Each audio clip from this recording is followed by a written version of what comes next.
तमेव शरणं गच्छ सर्वभावेन भारत तत्प्रसादात् परां शान्तिं स्थानं प्राप्स्यसि शाश्वतम्।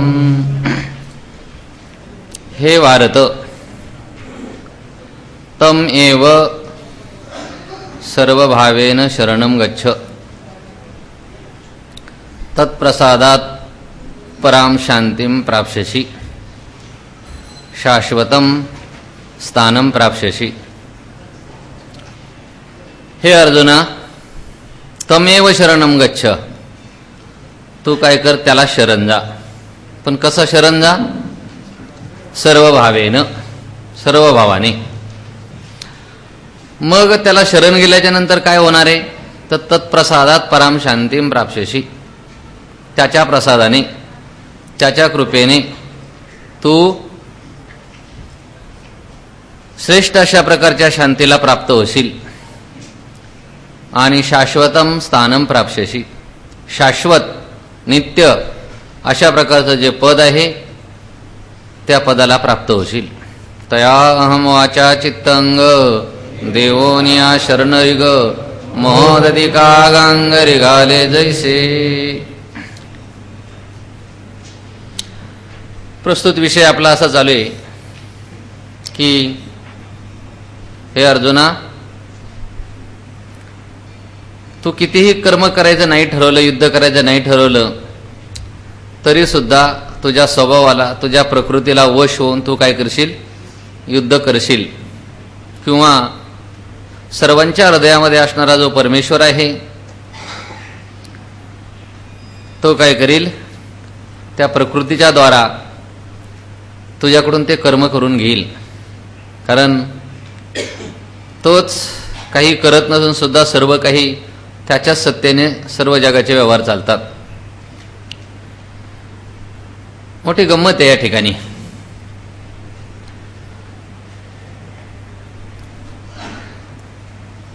परमात्म्याने गीतेमध्ये सर्व ठिकाणी आसमत सर्वनामाचा उपयोग केलेला आहे.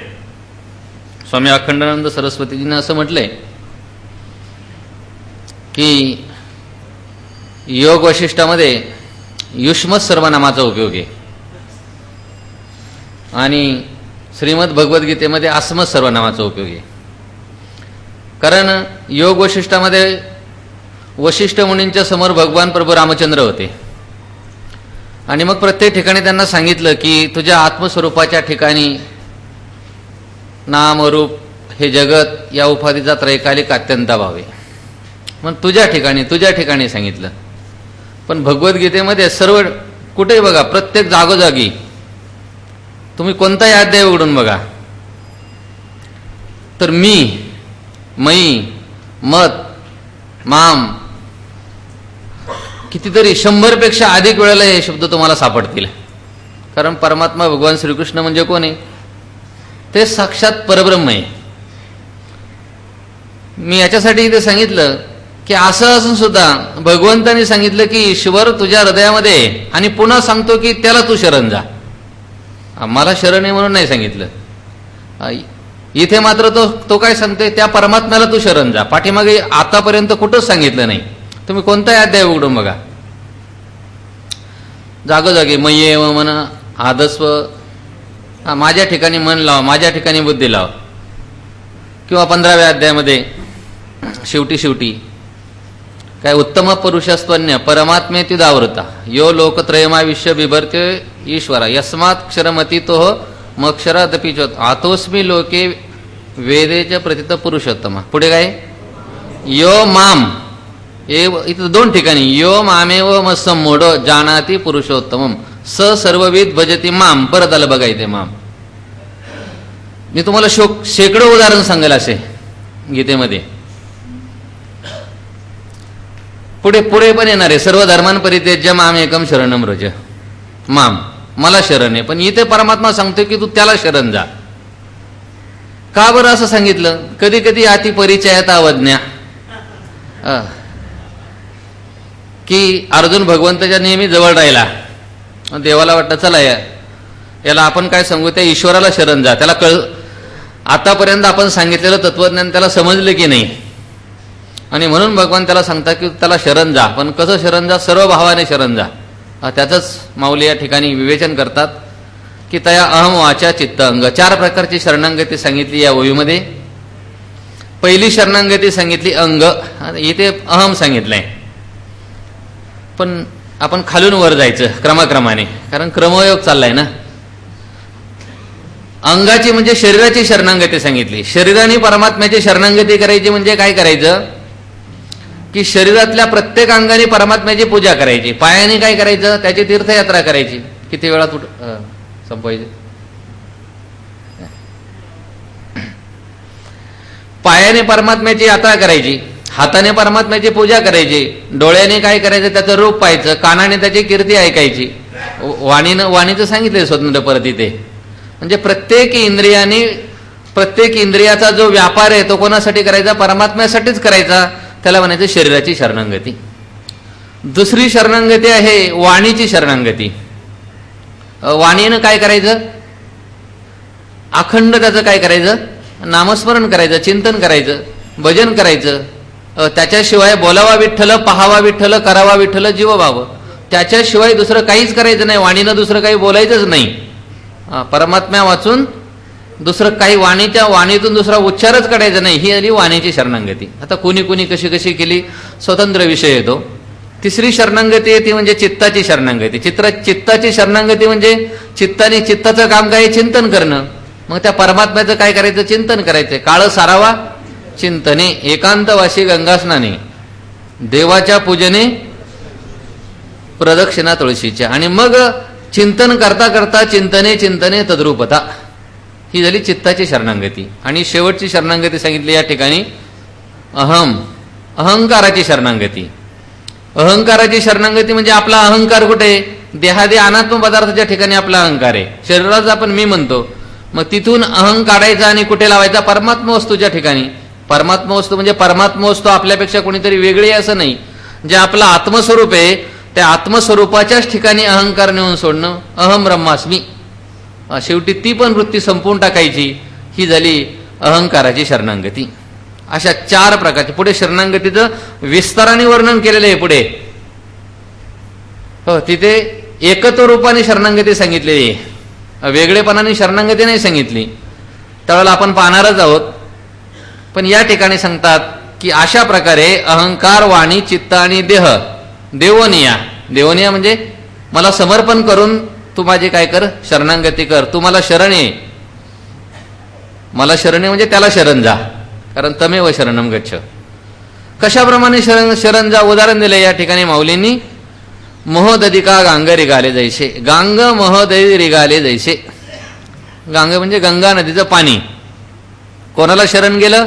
मोहदधी म्हणजे महान अशा प्रकारचा उदधी म्हणजे समुद्र. त्या समुद्राची जशी शरणांगती केली त्या पाण्याने, मग पाण्याने त्या समुद्राची शरणांगती केली म्हणजे पाणी त्याच्यापासून वेगळं राहिले का? नाही. एकत्वाने ही जी शरणांगती अशा प्रकारची तू काय कर? त्या सर्व भावाने तू काय कर?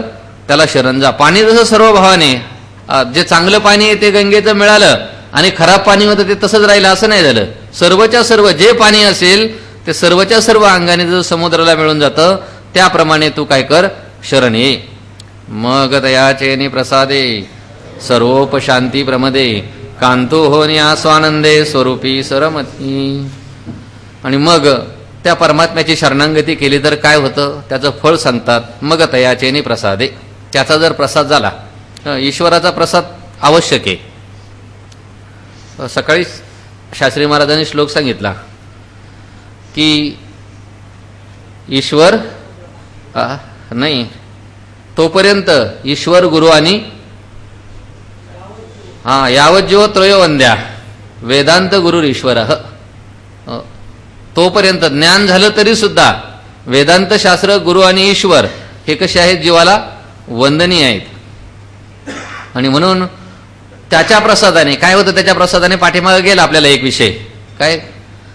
तया सर्वात्मका ईश्वरा स्वकर्म कुसुमाची वीरा पूजा केली होय अपरा तोषा लागे. मग ती पूजे तोषलेने आत्मराजे वैराग्य स्थिती जे पसा येत आहे, त्याला वैराग्य स्थितीचा लाभ होतो ईश्वराच्या प्रसादाने. पण इथे सांगतात की त्याचा जर प्रसाद झाला ईश्वराचा, तर त्या ईश्वराच्या कृपा प्रसादाने सर्वोपशांती भ्रमदे. ईश्वराची कृपा असावी लागते. 4 प्रकारच्या कृपा सांगितल्यात ना, शास्त्रकृपा, ईश्वर कृपा, अंतकरण कृपा आणि गुरुकृपा. त्यापैकी ईश्वर कृपा ही अतिशय महत्वाची आहे. आणि ईश्वराची कृपा झाली की त्याच्या योगाने सर्वांचा लय ज्याच्यामध्ये होतो किंवा जिच्यामध्ये होतो अशा प्रकारची जी स्वरूप शांती, आणि मग ती स्वरूप शांती हीच जणू काय कोणीतरी प्रमदा म्हणजे तरुण स्त्री, आणि मग त्या तरुण स्त्रीचा कांतो होऊन या, तिचा तू कोण होशील? पती होशील, कांत होशील. आणि कांत होऊन या स्वानंदे स्वरूपी सरमशी, आपल्या स्वरूपातच त्या आत्मानंदाच्या योगाने तू काय होशील? तर रम्मान होशील. खंदारकर महाराजांनी स्वरूप शांतीच्या ऐवजी दुसरा शब्द वापरलाय. त्याने आज सांगितलंय की अविद्या निवृत्ती रूपी तरुण श्री. त्याचा अर्थ तोच आहे, वेगळं विशेष काही नाहीये. अविद्येची निवृत्ती हीच कोणी काय आहे? तरुण श्री. आणि एकदा का अविद्येची निवृत्ती झाली की खाली आत्माच आपला काय राहतो? शिल्लक राहतो. आणि मग तिचा पती म्हणजे कोण? आत्मा. आणि मग त्या आत्म्याशी तो अभिन्न होईल. आणि अभिन्न झाल्याच्या नंतर जे आपलं ब्रह्मस्वरूप आहे त्या ब्रह्मस्वरूपाच्या ठिकाणी तो काय होशील? तर रम्मान होशील. संभूती जेने संभवे, विश्रांती जेने विसवे, अनुभूती अनुभवे अनुभवा जया. संभूती म्हणजे उत्पत्ती. संपूर्ण जगाची उत्पत्ती ज्याच्यापासून होते, म्हणजे उत्पत्ती उत्पन्न सुद्धा त्याच्यापासून होते. कोणाची उत्पत्ती होते? विश्वाची उत्पत्ती. आणि विश्रांती जे ते विसवे, विश्रांती, त्या विश्रांतीलाही हे काय आहे? परमात्मा स्वरूप म्हणजे विश्रांती स्थानी. म्हणजे आपण आता काय केले? दुपारी भरपूर काय केलं? गुलाबजामुन जेवण केलं, आणि जेवण केल्याच्या नंतर काय झाले? विश्रांती घेतली. त्याच्यामुळे थोडा उशीर होतो यायला. पण विषय भोगापासून प्राप्त होणारी जी विश्रांती ही खरी विश्रांतीच नाहीये. ती विश्रांती सुद्धा ज्या ठिकाणी विश्रांतीला येते त्या विश्रांतीचंही जे विश्रांती स्थान आहे. आणि पुन्हा माऊली सांगतात अनुभूती अनुभवे अनुभवा जया. जी अनुभूती आहे, आपण अनुभूती घेतो की नाही? विषयांचा अनुभव घेतोच ना. मग ती अनुभूती सुद्धा त्या अनुभवाचा काय घेते? अनुभव घेते. म्हणजे त्या अनुभवाला सुद्धा अनुभव घेण्याचं सामर्थ्य कोणापासून प्राप्त होतं? त्या परमात्मा स्वरूपाचा जो अनुभव आहे त्या अनुभवाच्या योगानेच बाकीचे सर्वच्या सर्व पदार्थ काय होत असतात? त्याच्याच प्रकाशाने प्रकाशित होत असतात. म्हणून माऊली म्हणतात की अनुभूती सुद्धा ज्याच्या अनुभवाने काय करत असते? तर अनुभव घेत असते. ये निज आत्मपदीचा रावो, होनी ठाकसी अव्यो, मने लक्ष्मी नावो पार्था तुगा. आणि मग अशा प्रकारचा निजात्मपदीचा रावो, ते जे आत्मपद आहे, जी आपली स्वरूप स्थिती आहे, जो आपला आत्मा आहे. आणि मग ते पद म्हटलंय, ते पद की ज्या पदाचा कधीही नाश होत नाही, ज्याचा कधी वेच होत नाही. बाकीची जी पदं आहेत ती पदं कायमस्वरूपी राहत नाही.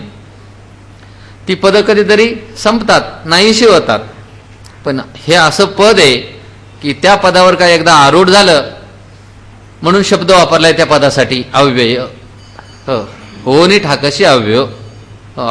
अव्यय म्हणजे ज्याचा कधी वेळ नाही, ज्याचा कधी वेच नाही, जे कधी खर्च होत नाही, जे कधी कमी होत नाही, ज्याचा कधी नाश होत नाही, अशा प्रकारचं जे अविनाश पद आहे, अक्षय अशा प्रकारचं जे पद आहे त्या पदाचा तू कोण होशील? रावो, राजा होशील, राजा.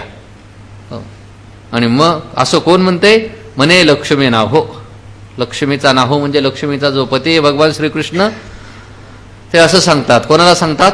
पार्थ म्हणजे अर्जुनाला सांगतात.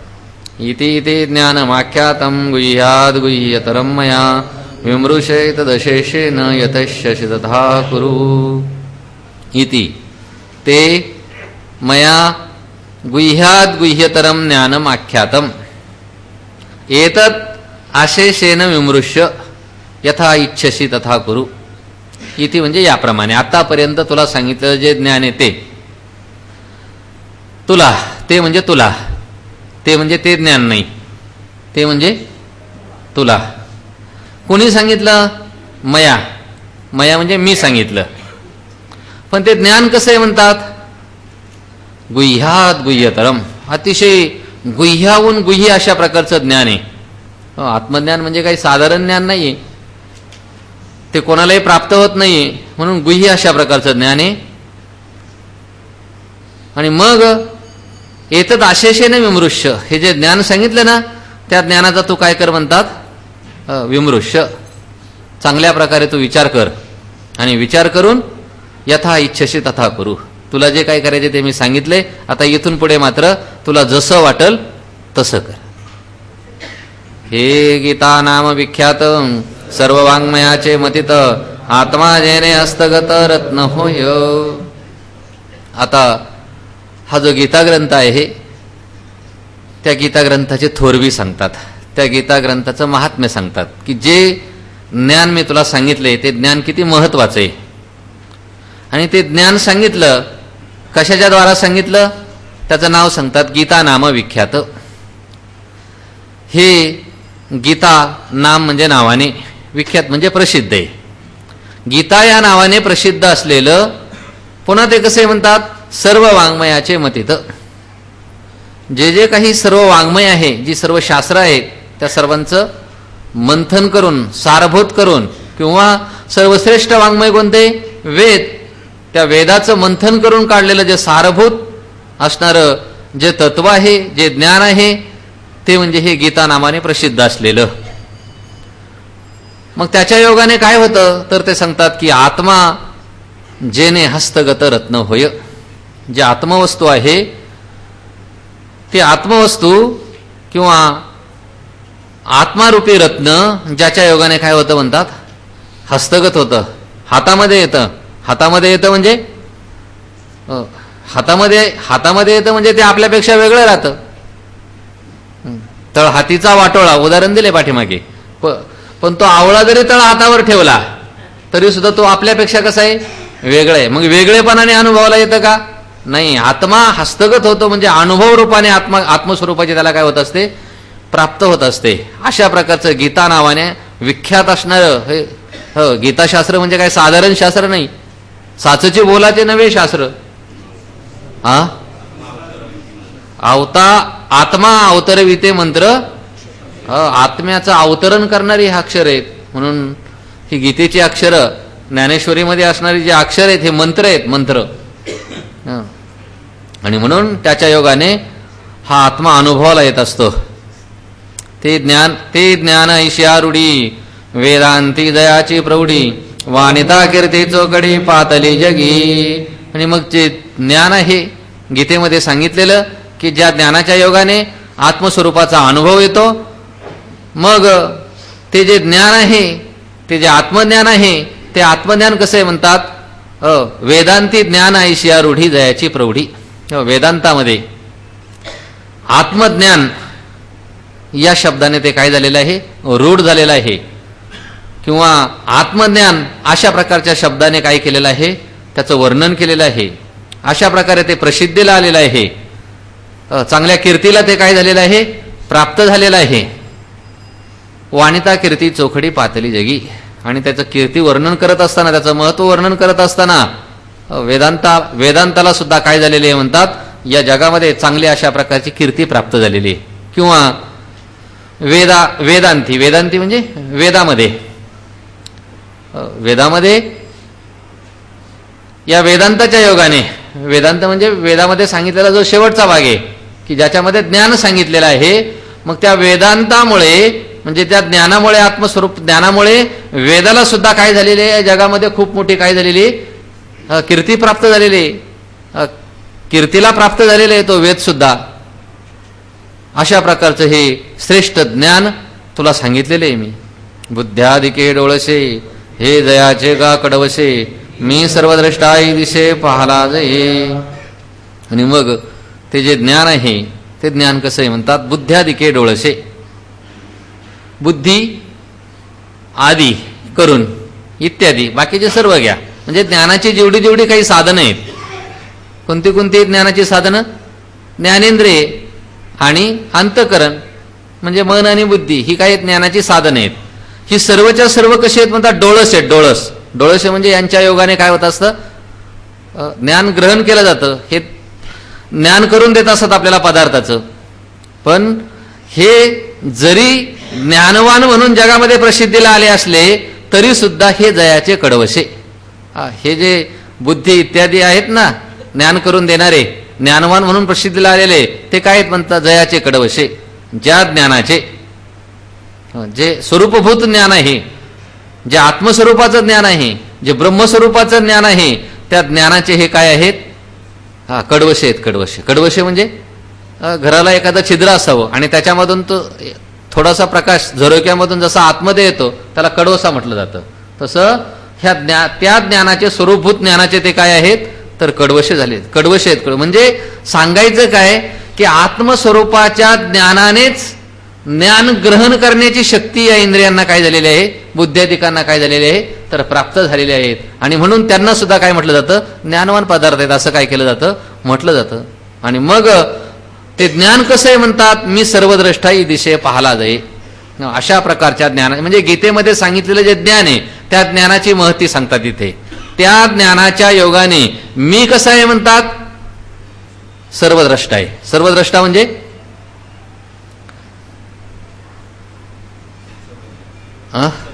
सर्वज्ञ असाच अर्थ केलाय बरं का माऊली शंकराचार्यांनी. कोणता श्लोक गेला आता हा,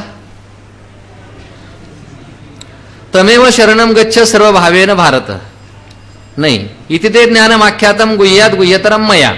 मया या पदाचं व्याख्यान करताना शंकराचार्य असं म्हणतात की सर्वज्ञेन ईश्वरेन, म्हणजे सर्वज्ञ असणारा जो ईश्वर, त्या ईश्वराने, असा अर्थ केलेला आहे. आणि माऊली पण ते सांगतात, मी कोण आहे, सर्वज्ञ. भगवान श्रीकृष्ण सांगतात की मी जो सर्वज्ञ आहे, सर्वद्रष्टा आहे. आणि मग सर्वज्ञ असणारा सुद्धा जये पाहाला दिसे. ज्या ज्ञानाच्या योगाने ह्या गीता म्हणजे जे गीताशास्त्र आहे त्या गीताशास्त्राच्या ज्ञानाचा पाहाला म्हणजे त्याचा उदय झाला असताना मी दिसतो. मी दिसतो म्हणजे काय होतं, मी अनुभवाला येतो, माझा अनुभव प्राप्त होतो. खंदारकर महाराजांनी सांगितले की याचा भाव सांगितलाय त्यांनी. खंदारकर महाराजांचा ज्ञानेश्वरीचंच नाव आहे काय, ज्ञानेश्वरी भावदर्शन. त्यांनी सांगितले की मी अर्थ नाही सांगितला, मी त्यातला काय केलेलं आहे, भाव प्रगट केलेला आहे. त्याच्यामध्ये त्यांनी भाव सांगितलंय की ज्ञातृ ज्ञेय विहीन असं जे आत्मरूप आहे ते आत्मरूप ज्ञानच बुद्ध्याधिक पदार्थांना व ईश्वराच्या सर्वज्ञतेला उपजीव्य आहे, असा भाव सांगितलाय त्यांनी.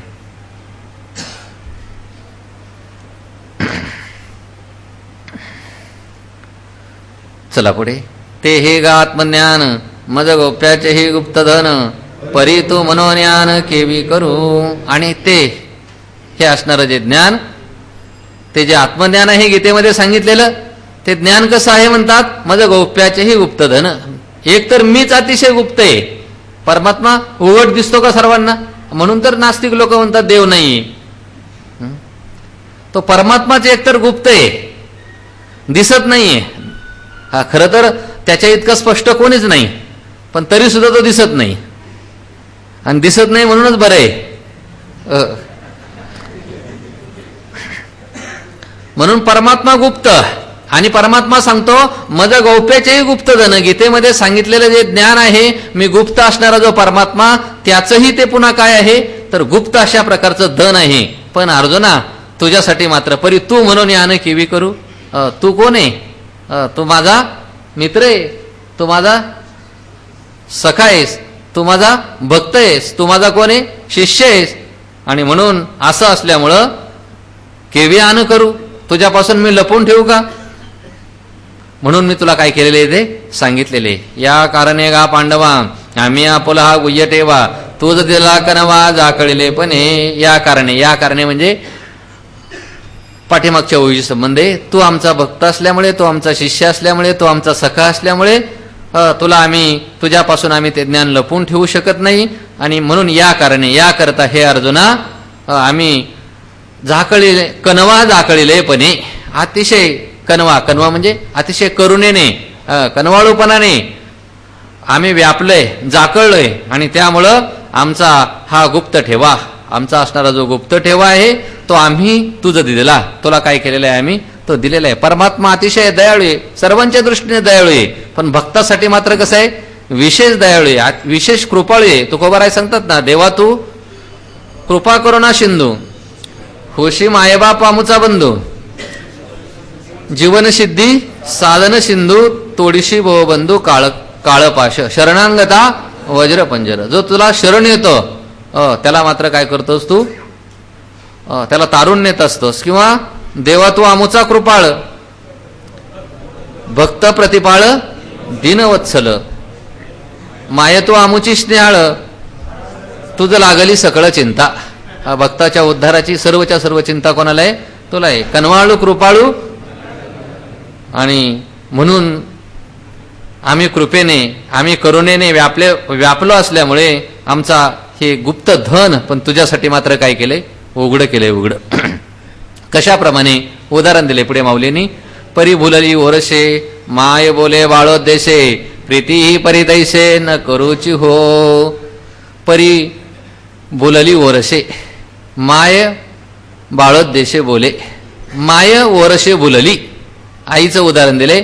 आई ओरशे म्हणजे प्रेमाने बोलली. कोणाच्या प्रेमाने बोलली, आपल्या मुलाच्या बाळाच्या प्रेमाने बोलली. आई आपल्या मुलावर अतिशय प्रेम करते, निरतिशय प्रेम असतं आईचं आपल्या मुलावरती, आणि मग त्या मुलाच्या प्रेमाने बोलल्याच्या नंतर ती बोले. काय बोलेल काही सांगता येत नाही, काही पण बोलते. माझं अछोलं बछोडं छकुडं, सोन्याचा तुकडा, काही पण म्हणते. पण असं जरी बोलत असली तरी समजून बोलत असते का, आईला ज्ञान नसतं त्याचं, पण प्रेमाने बोलल्यामुळं काय करत असते, ती बोलत असते. पण परमात्मा सांगतो परी ही प्रीती तैसे न करूच हो.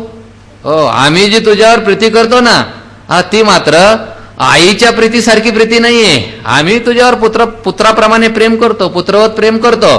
पण असं जरी असलं तरी सुद्धा आईचं जसं आपल्या मुलावर प्रेम असतं आणि त्या प्रेमाच्या भरात ती मुलाला काहीही बोलत असते, न समजून, न जाणता ती त्याच्याबरोबर बोलत असते. कधी रागावून बोलत असते, कधी प्रेमाने बोलत असते. पण तिच्या ठिकाणी मात्र ज्ञान नसतं, ज्ञानाच्या अभावी कदाचित भुलून वेडेपणाने ती काय करत असते, बोलत असते. पण आमच्या ठिकाणी मात्र तसं नाहीये. आमचं तुझ्यावर प्रेम आहे, ही गोष्ट निर्विवाद सत्य आहे. पण प्रेम जरी असलं तरी सुद्धा आमचं काय आंधळ प्रेम नाहीये. आम्ही काही वेडं प्रेम करत नाही तुझ्या ठिकाणी. आणि शिवाय आम्ही सर्वज्ञ आहोत, पाठीमागच सांगितलं. आम्ही सर्वच्या सर्व जाणतोय, तुझा कशाने उद्धार होणार आहे आम्हाला कळतंय. आणि त्यामुळे आमचं बोलणं कसं आहे, यथार्थ बोलणे, अयथार्थ बोलणं नाही. आमच्या ठिकाणी कुठल्याही प्रकारचा दोष नाही. माणूस बोलायला लागला की माणूस बोलताना त्याचं बोलणं यथार्थ असेल असं काही नाही. प्रमादादी दोष त्याच्या ठिकाणी असू शकतात, पण ईश्वर सर्वज्ञ असल्यामुळे त्याच्या ठिकाणी कोणताही दोष नाही. म्हणून परमात्मा सांगतो, मी सर्वज्ञ आहे, माझं तुझ्या ठिकाणी प्रेम आहे, आणि शिवाय मला काय तुझ्याकडून काही स्वार्थ साधून घ्यायचा नाही, मला काही फसवणूक करायची नाही, मी काय वंचक नाही. म्हणून कदाचित असं बोलल, तसंही बोलत नाही. आईच्या सारखं जरी प्रेम करत असलं पण तैसे न करूच हो, आम्ही मात्र तसं करणार नाही म्हणतो. आईसारखं वेडेपणाने असं काही बोलणार नाही. कसं प्रेम आहे त्या परमात्म्याचं, पुढे उदाहरण देऊन सांगतात. येत आकाश आणि गाळीजे, अमृताई साली फेडीजे, का दिव्या करवी दिव्य जैसे. या गीताशास्त्रामध्ये ते परमात्म्याचं बोलणं आहे. ते बोलणं कसं आहे त्याच्यासाठी हा दृष्टांत आहे. म्हणजे किती यथार्थ आहे, किती सारभूत आहे. त्या परमात्म्याच्या बोलण्याला किती किंमत आहे. कोणी उगीच काही बोलायला लागलं तर त्याला काही किंमत नाही. बोलतो कोण, त्याचा बोलण्याचा विषय काय आहे, त्याला अधिक महत्व आहे. बोलतोय परमात्मा आणि बोलण्याचा विषय काय आहे, गीताशास्त्र हा विषय आहे. म्हणून अर्जुनाला परमात्मा सांगते, माऊली सांगतात, येत आकाश आणि गाळीजे. वास्तविक पाहिलं तर आकाश कसं आहे, अगोदरच अति सूक्ष्म अशा प्रकारचं. ही पंचमहाभूतामध्ये सर्वात सूक्ष्म कोण आहे, आकाश आहे. आणि पुन्हा त्या आकाशाला काय केलं म्हणतात, गाळून घ्यावं. येत आकाश आणि गाळीजे. अगोदरच आकाश सूक्ष्म आणि पुन्हा त्याला काय करावं, गाळून घ्यावं. किंवा दुसरं उदाहरण दिले, अमृता ही साली फेडीजे. अगोदरच अमृत, अमृत म्हणजे आतून गोड आणि बाहेरून आंबट, असं काय आहे का? काही काही फळं अशी असतात, बाहेरून आंबट असतात आणि आतून गोड असतात. काही फळं अशी असतात, बाहेरून गोड असतात आणि आतून आंबट असतात. पण तसं अमृताला मात्र केळीचं फळ सोलावं लागतं आणि मग खावं लागतं. तसं पेढा काय करायचं, सोलायचं आणि मग खायचा का? नाही. त्याप्रमाणे अमृत, अमृत तुल्य चहा असतो, त्याला काय करावं लागतं, गाळून घ्यावं लागतं, नाही की नाही. त्याच्यामध्ये टाकणारी पावडर बाजूला करायची आणि नंतर तो प्यायचा. तसं अमृताचं आहे का? नाही. मग अगोदरच अमृत आणि त्या अमृताचं आतून आणि बाहेरून सर्व ठिकाणी अमृत कसं आहे, गोडच आहे. मग गोडच असणारं अमृत आणि त्याचंही पुन्हा काय करावे म्हणतात, साल काढून घ्यावी. किंवा तिसरं उदाहरण दिले का, दिव्या करवी करविजे दिव्य जैसे. दिव्य, दिव्य म्हणजे पूर्वीच्या काळामध्ये एखाद्याने जर काही गुन्हा केला तर त्याच्याकडून काही दिव्य करून घेत असत. मी केला नाही हे सिद्ध करून दाखवण्यासाठी. तू चोरी केली नाही ना, मग हे तापलेलं लोखंड घे हातामध्ये. जसं रामायणामध्ये प्रसंग आहे, सीतेने काय केलं, अग्निदिव्य केलं, अग्नीमध्ये प्रवेश केला आणि तिनं सांगितलं मी कशी निर्दोष आहे. पण इथे माऊली सांगतात दिव्याकडून पुन्हा काय करून घ्यायचं, दिव्याकडून दिव्य करून घ्यायचं. त्या दिव्य निर्दोष माणसाला दिव्य काय करतं, निर्दोष हे करून निर्दोष सांगतं, पण त्या दिव्यालाच पुन्हा काय करायचं, त्याच्याकडूनच दिव्य करून घ्यायचं. जयाचेने अंग प्रकाशे पाताळीचा परमाणू दिशे, तया सूर्याही का जैसे अंजन सुदले.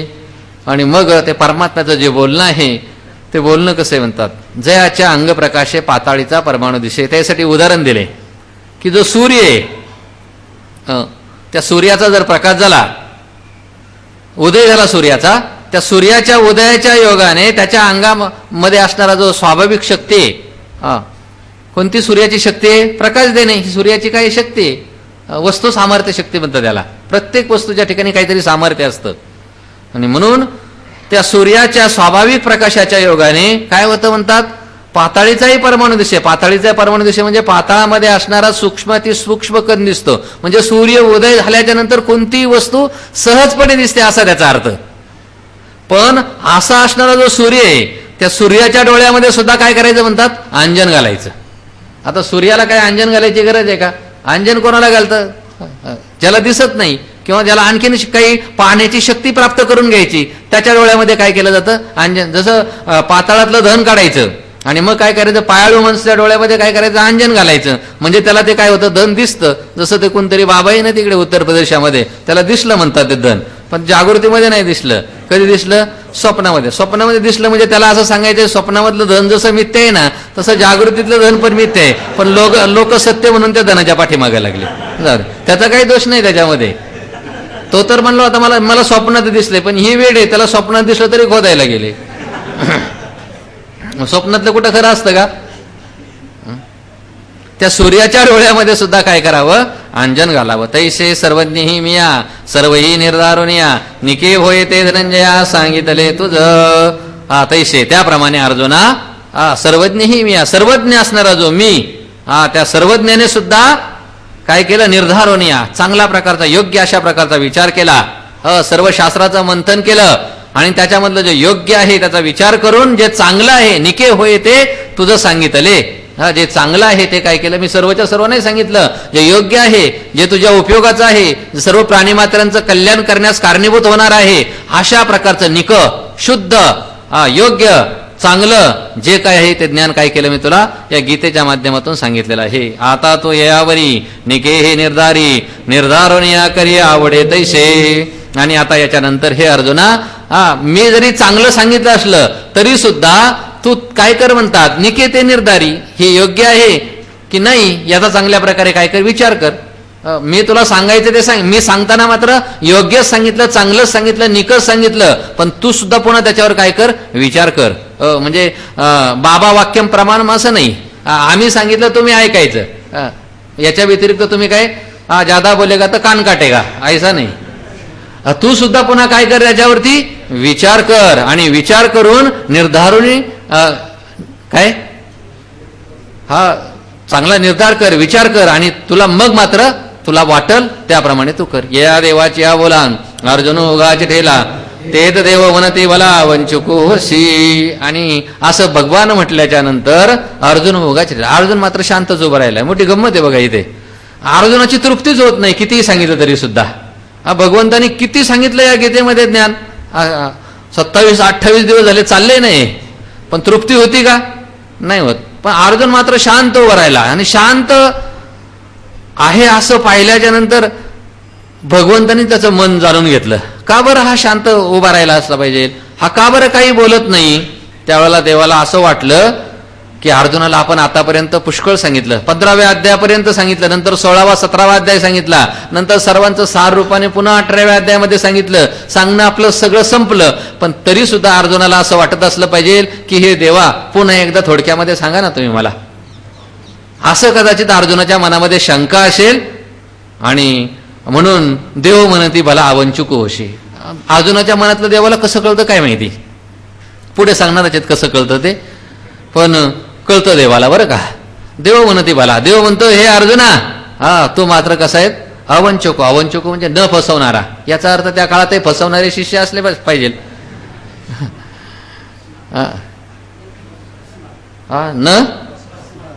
न फसणारा. पण काही ठिकाणी असा अर्थ दिलाय न फसविणारा. मामांच्या ज्ञानेश्वरीमध्ये न फसविणारा असा अर्थ आहे. शिष्य सुद्धा गुरुला फसवतात म्हणून असं कदाचित म्हणलं असलं पाहिजे. किंवा न फसणारा म्हटलं तरी काय हरकत नाही. खंदारकर महाराजांनी मात्र दुसरा अर्थ केलाय. खंदारकर महाराजांनी असा अर्थ केलाय की तू मनामध्ये प्रश्न करण्याविषयी कुठल्याही प्रकारची शंका मनामध्ये धारण करत नाहीस. शंका काय कर, बाजूला ठेवून शंका फेडून विचारणार आहेस. मनामध्ये शंका न ठेवता ती शंका विचारून पुन्हा ऐकणारा चांगला अशा प्रकारचा तू काय आहेस, श्रोता आहेस. म्हणून देव म्हणतो की भला तू फार चांगला आहेस.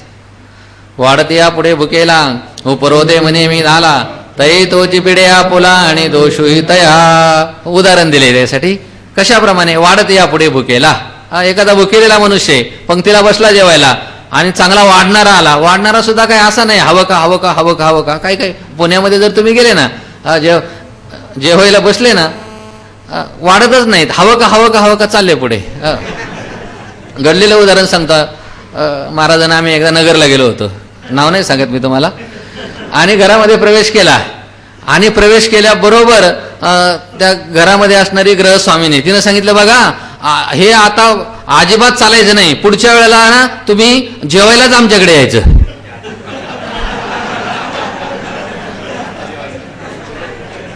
पुढचं तुम्ही समजून घ्या. पण इथे वाढणार आहे आणि पुढे भुकेलेला मनुष्य 4 दिवस काही खायला मिळालं नाहीये आणि मग तो उगीच संकोच करायला लागलाय. उपरोदे म्हणे मी झाला. तो म्हणतो नको नको नको माझं पोट भरले. संकोच वाटायला लागला त्याला वाटलं सगळेच्या सगळे लोक आता यांचं जेवण होत आलंय, मला तर खूप भूक आहे पण आपण कसं काय घ्यावं. आणि उगीच्या उगीच म्हणायला लागला नको बाबा संकोचाने माझं काय झालेलं आहे आता पोट भरलेले, आता नको मी झाला माझं पोट भरलेले. किंवा त्याला असं वाटलं की बाकीचे लोक काय म्हणतील हा किती खातोय, याला जेवण मिळालंच की नाही. आणि मग उगीच दंबाने नको नको नको मला काय नको आता हम तर छुते नाही माझं पोट भरलंय असं जर म्हणेल तर तोची पिढे आपुला. मग काय होईल, भुकेच्या योगाने काय होईल त्याला पिढा होईल आणि पुन्हा काय होईल आणि दोषी होता. या माझं पोट भरलंय असं खोटं बोलला, त्या खोट्या बोलण्याचा काय होईल त्याला दोषही लागेल. तैसा सर्वज्ञ श्री गुरु भेटले आत्मनिर्धारू न पुषजे जया बारू धरोनिया. त्याप्रमाणे वरच्या उदाहरणाप्रमाणे सर्वज्ञ श्री गुरु माझ्यासारखा सर्वज्ञ श्री गुरु भेटल्यानंतर पुन्हा काय झालं म्हणतात न पुषजे जय आभारू धरोनिया. निर्धारू म्हणजे आत्मस्वरूपाच्या विषयी जर विचारला जात नाही, त्या जे काही तुझ्या मनामध्ये शंका आहे ती शंका काय केली जात नाही, विचारली जात नाही. आणि उगीच्या उगीच काय आभारू धरून या उगीच्या उगीच भीड धरली, भीड धरून अशा प्रकारची शंका विचारणं हे काय नाही म्हणतात चांगलं नाही. तै आपण पेची वंचे आणि पापही वंचनाचे आपण वयाची साचे चुकविले तेने. सर्वज्ञ श्री गुरु भेटलाय आणि आपल्या मनामध्ये शंका आहे आणि ती विचारायची नाही तर त्यावेळेला काय होतं म्हणतात आपण पयाची वंचे. आपणच काय केलं, आपल्याला फसवलं, आपणच काय केली फसवणूक केल्यासारखं आहे. आणि पापही वंचनाचे पुन्हा फसवणूक केली याच्याबद्दल काय लागलं त्याला पापही लागलं. कोणाला लागलं आपल्यालाच पाप लागलं. आपलीच आपण फसवणूक केली म्हणून आपण आपलंच काय आपल्याला काय लागलं, पापही लागलं. आणि आपण पयाची साचे चुकविले त्याने. आणि मग त्या श्रीगुरूच्या उपदेशाच्या योगाने आपल्याला आत्मस्वरूपाची प्राप्ती झाली असती, त्याला सुद्धा काय म्हणतात, चुकवलं म्हणजे ते सुद्धा आपल्यापासून काय झालं, दूर गेलं, त्याला सुद्धा आपण दुरावलं असं होईल. पै उगेपणा तुझी आंग हा अभिप्रावो की धनंजया, जे एक वेळा वांग पुन्हा सांगावे ज्ञान. त्याप्रमाणे भगवान म्हणतात पै उगेपणा तुझ्या, हे अर्जुना अशा प्रकारे तू नाहीस बरं का. पण आत्मवंचना करणारा तू नाहीयेस, स्वतः फसणारा पण नाहीये आणि दुसऱ्याला फसवणारा पण नाहीयेस. पण तू ज्या अर्थी स्तब्ध राहिला ना, तुझ्या स्तब्ध राहण्याचा भगवान म्हणतात मला असा अभिप्राय जाणवला. काय जाणवला की हा अभिप्राव की धनंजय, जे एक वेळा आवांकुने सांगावे ज्ञान. हे परमात्मन तू पुष्कळ आतापर्यंत विस्ताराने ज्ञान सांगितलं, पण तेच ज्ञान काय कर, एक वेळ पुन्हा सारांश रूपाने काय कर, मला थोडक्यामध्ये सांग. ते पारतो म्हणे दातारा, भले जाणशी माझे अंतारा, हे म्हणो तरी दुसरा जाणता असे काही. आणि त्यावेळेला कसं कळतं काय माहिती. बघा इथं माऊलीनं किती, गीतेमध्ये हा विषय नाहीये कुठे. भगवंताच्या मनामध्ये, अर्जुनाच्या मनामध्ये काही शंका आहे, ती शंका भगवंताने उत्पन्न केली आणि पुन्हा भगवंत उत्तर द्यायला लागले असं नाही. पण माऊलीने काय केले, सर्वज्ञ आहेत ना माऊली सुद्धा, परमात्म्याचं मनोगत जाणतात. नाही परमात्मा ज्याने गीता सांगितले तोच माऊलीचा अवतार आहे. आणि म्हणून माऊलीने या ठिकाणी स्पष्ट रूपाने काय केले, आधी सांगितले. त्यावेळेला माऊली म्हणतात ते तर पारतो म्हणे दातारा. पारतो म्हणजे त्यावेळेला अर्जुन म्हणतो की हे दातारा म्हणजे देणाऱ्या. पण काय देणाऱ्या, परमात्मा काही बी देत नाही. लोक देवाकडे जाताना काय मागावं हे सुद्धा कळत नाही. देवाकडे काय मागितलं पाहिजे, जे मागायचं ते मागितलं पाहिजे, की जे कोणालाही त्याने दिलं नाही. जे आपलं आत्मस्वरूप आहे त्या स्वरूपाची काय केली पाहिजे, देवाकडे मागणी केली पाहिजे, देवाकडे भक्ती मागितली पाहिजे, देवाकडे ज्ञान मागितलं पाहिजे. दुर्बुद्धी ते म्हणा कदा उपजे नारायणा, आता मजा ऐशे करी तुझे पाये चित्ती धरी, अशा प्रकारची देवाकडे मागणी केली पाहिजे. पण कोण काय मागतो तो भाग सोडून द्या. पण अर्जुन म्हणतोय पार्थ म्हणे दातारा, हे दातारा, ज्ञानाचं दान करणाऱ्या भगवान श्रीकृष्ण, भले जाणशी माझे अंतरा, तू मात्र माझ्या अंतकरणामध्ये असणारा जो काही अभिप्राय आहे तो तू काय करतोस, चांगल्या प्रकारे जाणतोस. हे म्हणो असं म्हणणं सुद्धा योग्य नाही. हे म्हणणं सुद्धा कसं आहे, तर औपचारिक अशा प्रकारचं हे म्हणणं. कारण का, तरी दुसरा जाणता असे काही, हे देवा तुझ्यासारखा जाणता या जगामध्ये कोणी आहे का. आणि म्हणून तू माझ्या मनातलं जाणलं, याच्यामध्ये काय विशेष, माझ्या मनातलं जाणणारा तुझ्यासारखा दुसरं कोणी आहे का. नाही माझ्या मनातलं नाही, यच्छ यावत जगातला प्रत्येक प्राणी मात्र त्या सर्वांच्या मनातलं जाणणारा कोण आहेस, तर तूच आहेस. दुसरा कोणी आहे का, नाही. हे रत्ने जे हे आगवे, तू ज्ञाता एकची स्वभावे, मा सूर्य म्हणून वानावे सूर्या ते काही. आणि म्हणून अर्जुन म्हणतोय की हे देवा ज्ञाता तू एकच स्वभावे. तू कोण आहे, तू एकटाच कोण आहेस, ज्ञाता आहेस. का ज्ञाता आहेस, तू चेतन आहेस, आहे की नाही. आणि चेतन असल्यामुळे तू स्वभावता कोण आहेस, ज्ञाता आहेस. आणि बाकीचं एर नेह हे जे आगवे, बाकीचं तुझ्या व्यतिरिक्त बाकीचं सर्वच्या सर्व काय आहे, नेय आहे, जड आहे, ज्ञानाचा विषय आहे, जाणण्यासारखा आहे. आणि तू कोण आहेस, तू कोण आहे, ज्ञाता आहेस, ज्ञाता. कारण तू कसं आहेस, सर्वज्ञ आहेस. आणि म्हणून त्या उपनिषदामध्ये असं सांगितलंय ना, सर्व तूच जाणतो आणि सर्व जाणणाऱ्याला तुला कोणी बरं जाणावं. विज्ञात आरमरे केन विजानियात, कोणी जाणावं तुला. आणि म्हणून तू ज्ञाता एकच स्वभाव आहे, तू स्वभावताच एक ज्ञाता आहेस. आणि बाकीचं सर्वच्या तुझ्या व्यतिरिक्त सर्वच्या सर्व काय आहे, तर ज्ञेय आहे. कशाप्रमाणे, मा सूर्य मनोनी वानावे सूर्या ते काही. अरे सूर्याला सूर्य म्हणून त्याचं काही वर्णन करावं का, हे सूर्या तो आम्हाला खूप प्रकाश दिला असं म्हणून त्याचं काही वर्णन करावं. तो स्वभावताच कसा आहे, प्रकाश रूप आहे. आणि प्रकाश रूप असताना आणखीन तो आम्हाला प्रकाश दिला असं म्हणून त्याचं वर्णन करणं काय योग्य आहे का. तसा परमात्मा हा कसा आहे, तर तोच एकटा कसा आहे, ज्ञाता आहे. आणि बाकीचं सर्वच्या सर्व काय आहे, तर ज्ञेय आहे. आणि म्हणून माझ्या मनातलं तू जाणलं हे म्हणणं सुद्धा काही नाही, योग्य नाही. या बोला श्रीकृष्णे म्हणितले काय नाही, हेच दोडे गावाने जे बुजताशे तू. या बोला श्रीकृष्ण. अर्जुनाने असं बोलल्याच्या नंतर म्हणितले, कोणी म्हणित, श्रीकृष्णे म्हणितले, भगवान श्रीकृष्णाने म्हटलं काय ने, हे कशाला, तू कशाला सांगतोस हे जे बुजताशे तू, हे थोडे गावाने. अरे बाबा मी जे सांगतो ना, हे सांगितलेलं तू काय करतोस, समजून घेतोस, पटवून घेतो. एक तर कोणी सांगितलं तर ऐकून घेणारेच कमी आहेत. भगवान सांगतात ना, काय करावं अर्जुना, मला पुष्कळ सांगावं वाटतं, पण ऐकणारे आहे कोण? कोणी मला ऐकणाराच भेटत नाही. म्हणून एक तर ऐकणारा भेटणं दुर्मिळ आणि पुन्हा सांगितलेलं कळणं पुन्हा त्याच्यापेक्षा आणखी ना पुढची पायरी. बरं कळलेलं पुन्हा पटणं हे त्याच्यापेक्षाही पुढचं. बरं पटलं पुन्हा झेपणं हे त्याच्यापेक्षा आणखीन पुढचं आहे. आणि झेपणं पुन्हा अनुभवाला येणं हे त्याच्याही पुढची गोष्ट आहे.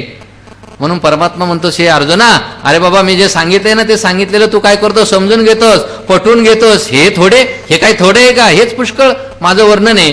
तू समजून घेणं हेच काय आहे? तर माझं वर्णन आहे. याच्या व्यतिरिक्त माझं काही तू काय करू नकोस, तर वर्णन करू नकोस. सर्व गुह्यतमं भूया शृणुमे परमं वचः इष्टोषि मे दृढ ततो वक्ष्यामि ते इदं. हे अर्जुना,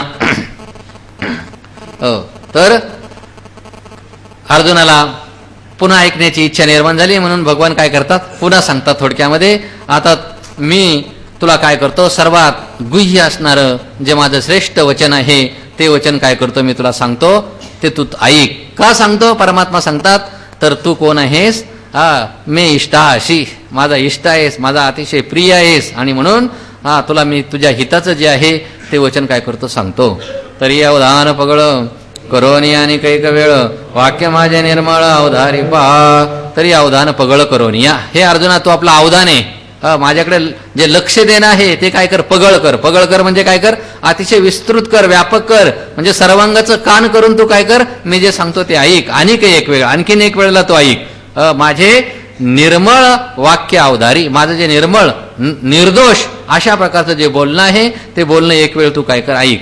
हे वाच्य म्हणून बोलिजे का श्राव्य मग ऐकी जे तैसे नव्हे परी तुझे भाग्य बरवे. आणि हे वाच्य म्हणून बोलिजे म्हणजे हे जे मी जे बोलतोय ना ते माझं बोलणं काय उगीच बोलता येण्यासारखं आहे म्हणून बोलतो असं नाही. हे वाच्य म्हणून बोलिजे, हे ज्ञान बोलता येण्यासारखं आहे म्हणून बोलतो. किंवा का श्राव्य मग ऐके जे, किंवा हे कसं आहे म्हणतात श्राव्य म्हणजे ऐकता येण्यासारखं आहे आणि म्हणून तू ऐकतोस. तैसे नव्हे, तसं नाहीये, असं काही नाहीये. पण वास्तविक पाहता याचा भावार्थ काय? हे बोलणं ऐकायला मिळणं सुद्धा अवघड गोष्ट आहे आणि हे बोलणं सांगणारा भेटणं ही सुद्धा अवघड गोष्ट आहे. पण अर्जुन आज मात्र परी तुझे भाग्य वरवे, तुझं जे भाग्य आहे हे भाग्य अतिशय चांगलं आहे. त्या काय अर्जुनाच्या भाग्याचं वर्णन करावं? अनेक ठिकाणी भाग्याचं वर्णन केलंय, आपल्याला माहितच आहे. कुर्मीची या पिलिया दिठी पानाय धनंजया आकाशवाये बापिया. उदाहरण दिले कुर्मीची या पिलिया. वास्तविक पाहिलं जी कासवी असते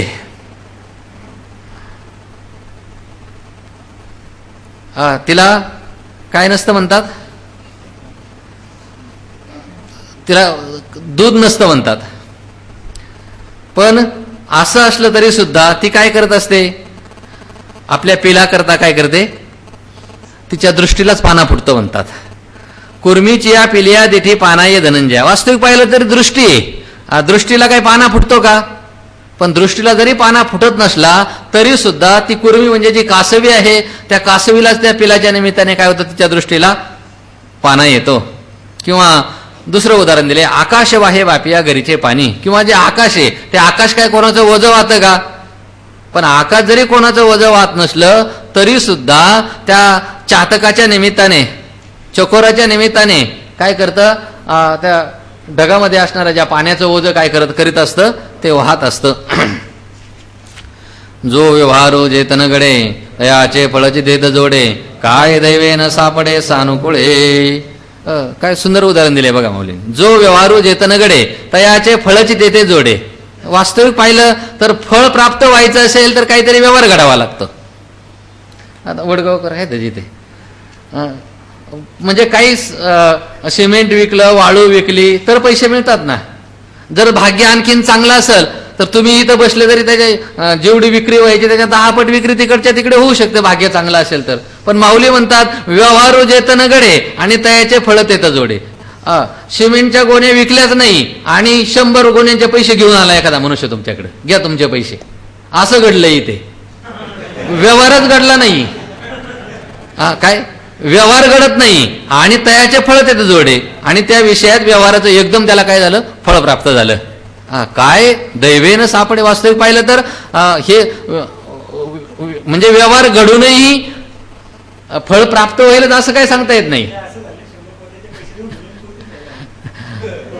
नाही असं नाही झालं. तो येईल नंतर कधीतरी, तो पुन्हा येईल कधीतरी पैसे न्यायला. त्याला न्यायचेच नाहीत आणि तो घेऊन आला. चला, काय दैवन सापडे सानुकूळ. हे कशामुळे घडतं म्हणतात. अरे अनुकूल जर भाग्य असेल तर ते अनुकूल भाग्याच्या योगाने काय घडणार नाही, सर्व काही घडेल. एरवी द्वैताची वारी सारोनी ऐक्याच्या परिवारी भोगीजे ते अवधारी रहस्य हे. जर विचार करून जर आपण पाहिलं ना तर द्वैताची वारी सारोनी, जे द्वैत आहे त्या द्वैताची वारीच काय केली, संपून टाकली. कोणतं द्वैत. जीव आणि ब्रह्म यांच्यामध्ये असणारं द्वैत, त्याची वारीच संपली. म्हणजे त्यांचं काय झालं, ऐक्य झालं. आणि ऐक्याच्या परिवारी म्हणजे जे ब्रह्मैक्य ज्ञान आहे किंवा जीवाचं आणि ब्रह्माचं असणारं जे ऐक्य आहे त्या ऐक्याच्या परिवारामध्ये म्हणजे त्याच्या आतमध्ये अंतःपुरामध्ये भोगीजे ते अवधारी, जे भोगायचं असतं अशा प्रकारचं जे रहस्य आहे ते रहस्य मी तुला काय करतो सांगतो, ते तू काय कर ऐक. म्हणजे ज्या ज्ञानाच्या योगाने ही जन्म मरण रूपी जी वारी आहे, पुन्हा पुन्हा जन्माला येणं आणि मरणं, ती वारीच संपून जाते आणि एकांतामध्ये त्या सुखाचा काय करावा लागतो, अनुभव घ्यावा लागतं. अशा प्रकारचं जे रहस्य आहे ते रहस्य मी तुला काय करणार आहे आता सांगणार आहे. आणि निरुपचारा प्रेमा विषय होय जे प्रियोत्तमा, ते तुझे नव्हे की आत्मा ऐशेची जाणावे. हे प्रियोत्तमा अर्जुना, आणि निरुपचारा प्रेमा ते कसं आहे म्हणतात. निरुपचारा प्रेमा विषय होय. कोणत्या प्रेमाचा विषय होता ते, निरुपचार. निरुपचार म्हणजे निर्निमित्त अशा प्रकारचं जे प्रेम आहे त्या प्रेमाचा जे विषय असतं. वास्तविक पाहिलं तर तो कोण आहे, तो आपला आत्माच आहे. ते दुजे नव्हे, ते दुसरं कोण नाही. ते दुजे नव्हे तर कोण, की आत्मा ऐशे जाणावे. तो कोण आहे तर आत्माच आहे. कारण सर्वांची परम प्रीती कोणाच्या ठिकाणी आहे, आत्मस्वरूपाच्या ठिकाणी आहे. सर्वांचा परम प्रेमाचा विषय कोण आहे, आत्मा आहे. नव्हे इतरांच्या ठिकाणी सुद्धा माणसं जी प्रेम करतात ती इतरांच्या ठिकाणी करत नाहीत, तर आपल्या स्वतःसाठी करतात असं उपनिषदामध्ये सांगितलंय. आणि म्हणून सांगतात की हे अर्जुना, निर्निमित्त अशा प्रकारच्या जो प्रेमाचा विषय आहे तो दुसरा कोणी नाही तर तो कोण आहे, आत्माच आहे. ऐसे जाणावे. असं काय करतो जाण. आरिसाचिया देखिलिया गोमटे की जे धनंजया, ते तयानो या पण पया लागे जैसे. आरिसाचिया देखिलिया गोमटे की जे, हे धनंजया, जर आपल्याला जर आरशामध्ये आपलं रूप पाहायचं असेल तर त्यासाठी काय केलं पाहिजे, आरिसाच्या देखिलिया गोमटे की जे. म्हणजे आरशाचा देखिलिया म्हणजे ज्या बाजूने आपल्याला आरशामध्ये आपलं तोंड पाहायचंय ती बाजू काय केली पाहिजे, गोमटे की जे. पुसून काय केली पाहिजे, घासून काय केली पाहिजे, स्वच्छ केली पाहिजे. पण ते तयानो हे, ते तयानो हे म्हणजे आरशा करतात, आरशाला स्वच्छ करायचं का, कोणा करता करायचे, आपण या लागे जायचे. आपल्याला आपलं तोंड पाहिजे, आपल्यासाठी काय करायचे, आपण आरशाला पुसून स्वच्छ करायचे. तैसे पार्था तुझे निमिषे, मी बोले आपण याची उद्देशे, माझ्या तुझ्या टाई असे मी तू पण गा. काय सुंदर सांगितले बघा या ठिकाणी. त्याप्रमाणे हे पार्था तुझे निमिषे, हे अर्जुना तुझे निमिषे म्हणजे तुझ्या निमित्ताने, मी बोले आपण याची उद्देशे, किंवा असाही पाठी मी बोले आपण याचे निदोषे. दोघांचा अर्थ मात्र सारखाच केलाय. हे अर्जुना तुझ्या निमित्ताने मी बोलतो, पण कशासाठी, आपण याची उद्देश, माझ्यासाठी बोलतोय, आपल्यालाच उद्देश करून बोलतोय. नव्हे आपल्या सुखाकरता मी काय करतोय, बोलतोय. मला माझ्या सुखाचा काय करायचाय, अनुभव घ्यायचाय, म्हणून मी काय करतोय, बोलतो. जसं आरशाला उठून काढायचं आरशासाठी नाही, कोणासाठी, आपल्यासाठी. तसं मी जे तुला सांगतोय हे तुझ्यासाठी नाही तर आपण याची उद्देश आहे. कारण का, माझ्या तुझ्या ठाई असे मी तू पण का. अरे अर्जुना, माझ्या ठिकाणी आणि तुझ्या ठिकाणी मी तू पण हा भेद आहे का, नाही. तू म्हणजे कोण आहेस, मी आहेस, आणि मी म्हणजे कोण आहेस, तू आहे. मी तू पण हा भेदच नाही, संपून गेलेला आहे. मी तू पण जाऊ दे दुरी, ते दूर गेलेलं आहे. म्हणून जिव्हारीचे गुज सांग तसे जीवाचा तुझ, हे अननगतीचे मजाती व्यसन. म्हणून जिव्हारीचे गुज, म्हणून जिव्हारीचे म्हणजे माझ्या अंतकरणामध्ये असणारी जी गुप्त गोष्ट आहे, ते काय करतोय म्हणतात, जीवाशी तुझं सांगत असे, तुझ्या जीवाशी सांगत असे, म्हणजे तुझ्या जीवाला सांगतो. म्हणजे ये हृदयीचे ते हृदयी घातले असा अर्थ करा, किंवा खंदारकर महाराजांनी असा अर्थ केलाय. म्हणून माझ्या अंतकरणामध्ये असणारी जी गुह्य गोष्ट आहे तुझं जीवाशी सांगतच आहे. म्हणजे तुझ्या ठिकाणी जीव आहे, पण तो जीव कोणाचा आहे? माझाच जीव आहे. आणि माझाच जीव असणाऱ्या तुला सांगतो म्हणजे कोणाला सांगतो? मलाच सांगतो मी. तुझा जीव म्हणजे कोण आहे? मीच आहे. म्हणजे तुला सांगतो म्हणजे कोणाला सांगतो? मी मलाच सांगतो. माझ्याच जीवाला काय करतो असं सांगत असतो. का बरं सांगतो म्हणतात? अनन्य गतीचे मज आथी व्यसन. अनन्य गतीचे म्हणजे मला जे अनन्य भावाने शरण आलेले आहेत, ज्यांना माझ्याशिवाय दुसरी गतीच नाहीत, जे माझ्याशी इतके अनन्य झालेले आहेत, असे जे भक्त आहेत, त्या भक्तांचे मला काय आहे? तर व्यसन आहे. तैसा तू माझ्या ठाई राखो नेनशीची काही, तरी आता तुझं काही गोप्य मी करी. पै जळापन पे देता लवन भुलले पंडुसुता, की आगवे दयाचे होता न लजेची तोय. पै जळापन कसं? त्यासाठी उदाहरण दिले. पै जळा आपण पे देता लवन भुलले पंडुसुता. हे पंडुसुता, लवन जळा आपण पे देता भुलले. मीठ आहे, लवन म्हणजे मीठ. मिठाने काय केलं? पाण्याला आपलं अंग देऊन टाकलं. आणि पाण्याला आपलं अंग दिल्याच्या नंतर ते काय झालं? भुललं, वेडं झालं. कशाला भुललं? आपण एक मिठाचा खडा होतो, ते आपल्या स्वरूपाला काय केलं? विसरून गेलं, बोलून गेलं. आणि काय केलं म्हणतात की आगवे तयाची होता लजेची ना. आणि मग सर्वांगाने, आगवे म्हणजे आपलं जे सर्वच्या सर्व रूपाने, सर्व अंगाने काय झालं? त्या पाण्याचंच, त्याचंच काय झालं? रूप झालं. पण त्याचं रूप होताना ते काही लाजलं का? नाही. कारण वरती भगवंतांनी सांगितलं तयाच्या आधी व्यसन. जिथं जिथं व्यसन असतं तिथं लाज नसते. व्यसनानी आवडी आणि लाजवी, व्यसनानी शिनवी. म्हणून सांगतात, नाही सांगत आता मी, जाऊ द्या. तैसा तू माझ्या ठाई राखो नेनशीची काही, तरी आता तुझं काही गोप्य मी करी. त्याप्रमाणे हे अर्जुना, तसा तू माझ्या ठाई राखो नेनशीची काही, माझ्यापासून गुप्त चोरून ठेवण्यासारखी काहीच गोष्ट जाणत नाहीस, तरी आता तुझं काही गोप्य मी करी. तर मग तुला आता मी काही गुप्त करणार आहे का? गुप्त करणार आहे का म्हणजे तुझ्यापासून काही मी गुप्त गोष्ट ठेवणार आहे का? म्हणून आगवीची गुडे जे पावणे अति उघडे, ते गोप्य माझे चोकडे वाक्य ऐक. म्हणून आगवीची गुडे जे पावणे अति उघडे. म्हणून जगामध्ये जेवढे जेवढे काही गुह्य आहेत, गुढ पदार्थ आहेत, ती सर्वच्या सर्व जे पावणे अति उघडे, या गुह्य गोष्टी जवळ येऊन ती कशी झाली आहेत म्हणतात? उघडी झाली, उघडी. किंवा मामाच्या ज्ञानेश्वरीमध्ये, मला तर काही ओळीचा अर्थ कळला नाही, मी सकाळी माऊली नाही विचारलं होतं, पण त्यांनी असाच सांगितला. मामांच्या ज्ञानेश्वरीमध्ये असा अर्थ केलाय की माझ्या उपदेशाची तुलना केली असता इतर सर्व गोष्टी उघड असल्यासारख्या आहेत. तो माझा शुद्ध आणि गूढ अशा प्रकारचा उपदेश तो ऐक. मी गुलाबराव महाराजांच्या ज्ञानेश्वरीमध्ये बघितला, त्याच्यामध्ये असा अर्थ केलाय. म्हणून जे गुह्य पाहिले असता यच्चे यावत बाकीची जी गुह्य उघडी वाटतात, असे माझे गूढ अशा प्रकारचे जे श्रेष्ठ अशा प्रकारचं जे बोलणं आहे ते तू काय कर? ऐक. म्हणून सर्वच्या सर्व जी गूढ आहेत जगामध्ये असणारी गुह्य, ती गुह्य ही आणखीन ही गुह्य गोष्ट आहे. हे ज्ञान कसं आहे? परमात्म्याचं गुह्य. आणि त्या गुह्याजवळ येऊन सुद्धा परमात्म्याने अर्जुनाला काय केली? ती उघड करून दाखवली. म्हणून गुह्य असणारं ज्ञानही काय झालेलं त्या ठिकाणी उघड झालेलं आहे. ते माझं गुह्याईक. मनमनाव मद्भक्तो मध्याजी माम नमस्कुरु मामे वैश्य सत्यंते प्रतिजाने प्रियोशी मे. मन मनाभव, माझ्या ठिकाणी मन ठेवणारा हो. मद याची भव.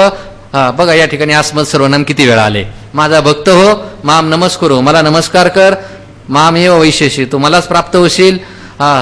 सत्यंते, ही काय करतो मी? सत्य प्रतिज्ञा करतो. प्रतिजाने मे प्रिया, अशी तू माझा कसा आहे? अतिशय प्रिय आहेस. तरी बाह्य आणि अंतरांग आपुल्या सर्व व्यापारा मज व्यापका ते विरा विशो करी. तरी बाह्य आणि अंतरा, हे विरा, हे अर्जुना, तरी बाह्य आणि अंतरा आपुल्या सर्व व्यापारा. म्हणजे बाह्य व्यापारा आणि आंतर व्यापारा. बाह्य कोणाचे व्यापार आहेत?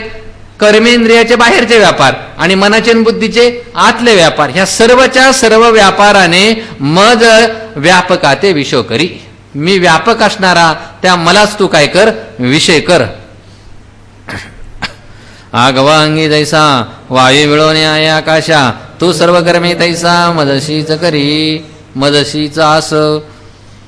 फार सुंदर चिंतन आहे याचं. याच्यासाठी मी थांबलो होतो पण वेळ संपून गेलेला आहे, म्हणून मी आपला पुढे चाललोय.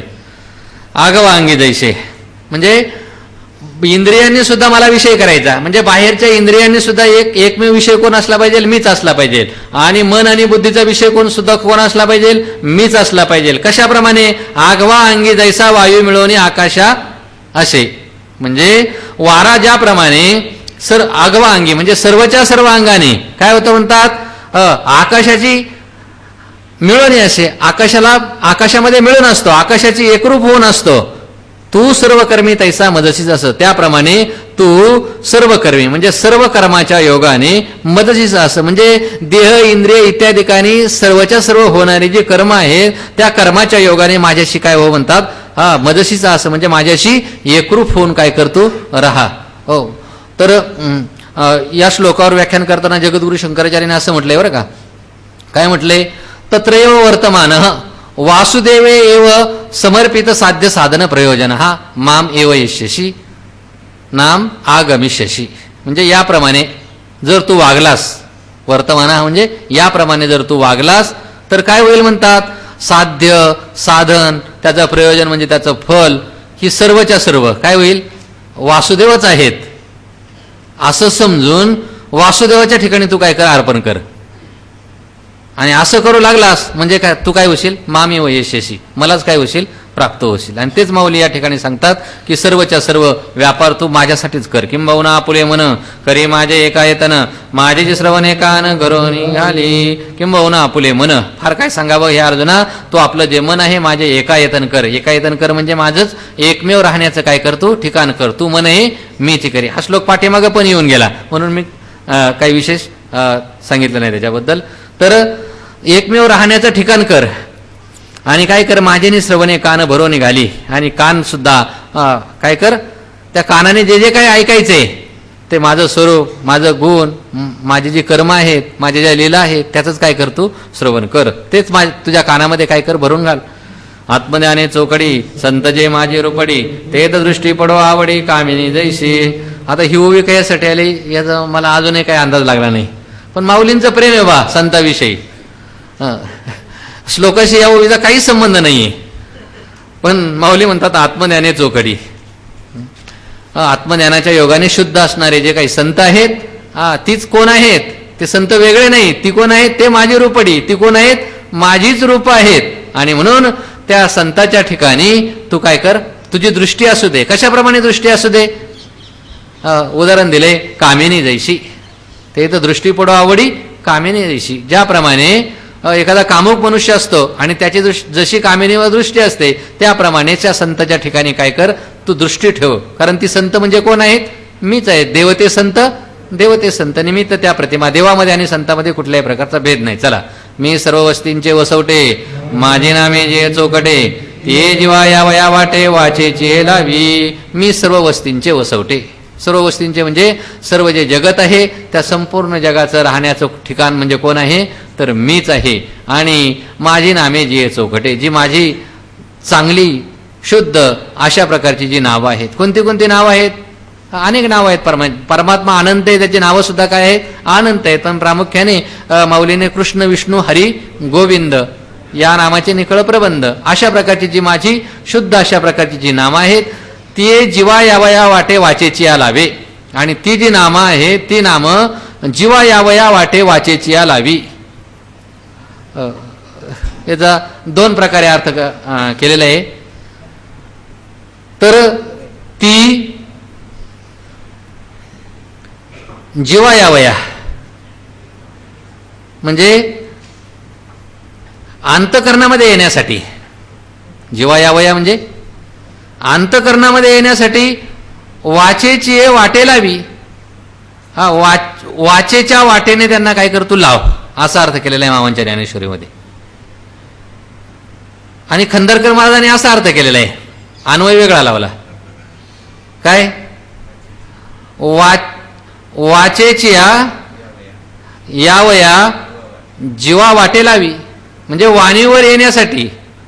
कुठे लावतो? अगोदर अंतकरणामध्ये अगोदर नेऊन सोड. कारण अंतकरणामध्ये असेल तर ते वाणीमध्ये येईल ना. कोणतीही गोष्ट अगोदर आत असेल तर ती बाहेर प्रगट होते. आवडे ते वृत्ती किरीटी आधी मनोनीची उठी मग ते वाचा दिठी करायची, मग ते वाचेमध्ये येत असते. म्हणून तू काय कर, अगोदर ते अंतकरणामध्ये लाव, आणि अंतकरणामध्ये लावल्याच्या नंतर ती काय होईल, वाणीकडे येईल. हाताचे करणे का पायाचे चालणे, ते होय मद कारणे तैसे करी. सर्वच्या सर्व व्यापार माझ्याच उद्देशाने कर. हाताचं करणं, पायाचं चालणं, ते सर्वच्या सर्व कोणाच्या उद्देशाने कर, माझ्या उद्देशाने कर. आपला अथवा परावा ठाई उपकरशी पांडवा, येणे यज्ञ होई बरवा याज्ञिको माझा. मग तो आपला असो किंवा परवा असो, मग त्यांच्या ठिकाणी जो काही उपकार करशील.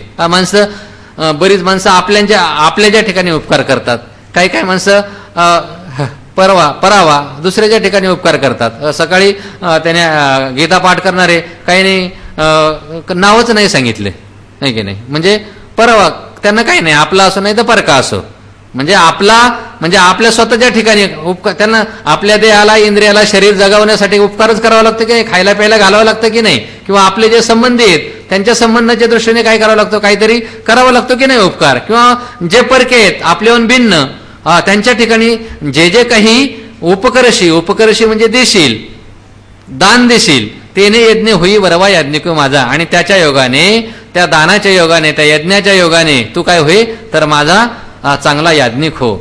हे एक एक शिकवू काही पै सेवके आपल्या ठाई, उरवणेर सर्वही मी सेवेची करी. हे अर्जुना, हे एक शिकवू काही. हे वेगवेगळे भक्तीचे प्रकार आहेत, आणि तुला एक एक कुठं सांगत बसू आता.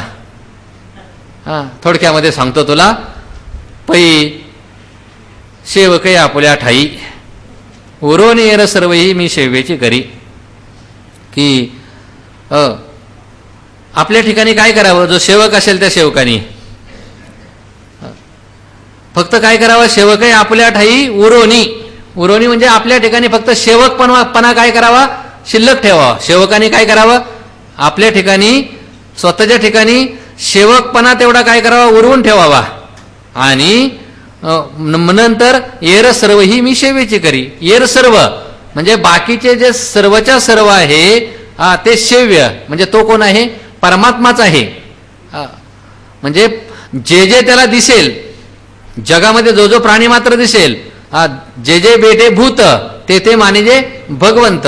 अशा प्रकारे त्यानं काय करावी, त्याची सेवा करावी. तर सर्वच्या सर्व जग नोहे जनार्दन, जगत नाहीये, तो परमात्माच आहे. या भावनेने त्याची सेवा करणं, त्याची भक्ती करणं, हीच काय आहे, खरी माझी सेवा आहे. याच्यापेक्षा वेगवेगळे किती प्रकार जरी तुला सांगत बसले, अनेक प्रकारची भक्ती, कोणी 11 प्रकारचे सांगितले, कोणी 64 प्रकारचे सांगितले, कोणी 9 प्रकारचे सांगितले. वेगवेगळ्या प्रकारच्या भक्तीच्या व्याख्या आहेत. कितीही शोधित गेलो तरी त्याला काही अंत सापडायचा नाही. पण परमात्मा सांगतो, मी तुला एकच प्रकार सांगतो की सर्वच्या सर्व सेवकांनी मी सेवा करतो, हा सुद्धा अभिमान ठेवायचा नाही, तो सुद्धा संपून टाकायचा. आणि जे भेटल तो मीच आहे, परमात्माच आहे असं समजून काय करायची, त्याची सेवा करायची. अशा प्रकारचं सेवा करण्याचं भाग्य सर्वांच्या भाग्याने प्राप्त हो, हीच परमेश्वराच्या ठिकाणी मागणी करून आपण याच ठिकाणी काय करूया, थांबूया.